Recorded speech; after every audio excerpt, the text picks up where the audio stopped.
2026 का रमज़ान, इसके बारे में आजकल बहुत बातें हो रही हैं। और हों भी क्यों ना, कुछ ऐसा होने जा रहा है जो पिछले 30 सालों में नहीं हुआ। तो चलिए आज इसी पर से पर्दा उठाते हैं और जानते हैं कि आखिर 2026 का रमज़ान इतना खास क्यों होने वाला है। तो सवाल यही है कि आखिर 2026 के रमज़ान में ऐसा क्या है जो इसे इतना अनोखा बना रहा है। इसकी ना एक नहीं बल्कि दो बड़ी वजहें हैं और दोनों ही काफ़ी दिलचस्प हैं।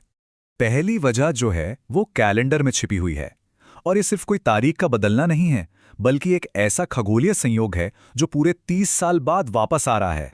जी हाँ, बिल्कुल, पूरे 3 दशकों के बाद ये पहली बार होगा जब रमज़ान का महीना फरवरी की सर्दियों में दस्तक देगा। जरा सोचिए, 30 साल कितना लंबा वक्त होता है। पूरे 30 साल। इस दौरान तो दुनिया कितनी बदल गई है। एक पूरी की पूरी पीढ़ी जवान हो गई है जिसने कभी सर्दियों वाले रमज़ान का अनुभव ही नहीं किया है। अब जरा इस टाइमलाइन पर नजर डालिए, ये बात और भी साफ हो जाएगी। पिछली बार ऐसा हुआ था साल 1995 में और अब 30 साल के लंबे गैप के बाद 2026 में ये मौका फिर से आएगा जब रमज़ान की शुरुआत फरवरी में होगी। इसका सीधा सा मतलब ये है कि आज की जो नौजवान पीढ़ी है उसने कभी फरवरी की ठंडी सुबह में सहरी और शाम को जल्दी होते इफ्तार का वो एहसास किया ही नहीं है। उनके लिए ये एक बिल्कुल नया पहला एक्सपीरियंस होने वाला है। लेकिन रुकिए, बात यहीं ख़त्म नहीं होती। अब आते हैं इसकी दूसरी और शायद सबसे दिलचस्प वजह पर, जिसकी वजह से इसे सबसे आसान रमज़ान भी कहा जा रहा है।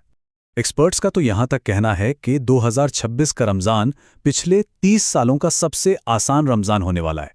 अब सुनने में ये बहुत बड़ी बात लगती है ना? लेकिन इसके पीछे ठोस वजहें भी हैं। पर एक मिनट, रोज़े के महीने को आसान कैसे कहा जा सकता है? मतलब इसका क्या मतलब हुआ?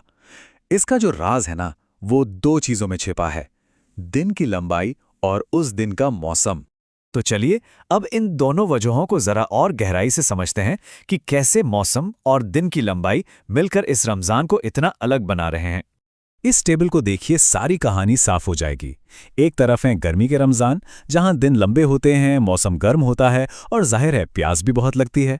वहीं दूसरी तरफ है 2026 का फरवरी का रमज़ान, दिन छोटे, मौसम में हल्की ठंडक और प्यास भी काफ़ी कम। तो मतलब बिल्कुल साफ है, दिन छोटे यानी रोज़े का समय कम, मौसम ठंडा यानी शरीर को आराम, प्यास कम लगेगी और गर्मी से होने वाली थकान तो समझे होगी ही नहीं। ये सारी चीजें मिलकर इस अनुभव को शारीरिक तौर पर काफी आसान बना देती हैं। तो कुल मिला के बात क्या है? ये सिर्फ तारीखों का खेल नहीं है, बल्कि ये चांद के कैलेंडर और हमारे मौसम का एक बहुत ही रेयर कॉम्बिनेशन है। देखिए, एक तरफ है लूनर कैलेंडर, जिससे रमज़ान की तारीखें तय होती हैं, और दूसरी तरफ है सोलर कैलेंडर, जिससे हमारे मौसम बदलते हैं। 2026 में ये दोनों एक ऐसे अनोखे पॉइंट पर मिल रहे हैं जो कई सालों में सिर्फ एक बार होता है। तो आखिर में एक सवाल मन में आता है कि जब रोज़ा शारीरिक तौर पर इतना मुश्किल नहीं होगा, तो क्या इससे लोगों को अपनी आध्यात्मिक यात्रा पर और ज़्यादा ध्यान देने का मौका मिलेगा? खैर, ये एक ऐसा सवाल है जिसका जवाब तो हमें 2026 में ही मिलेगा।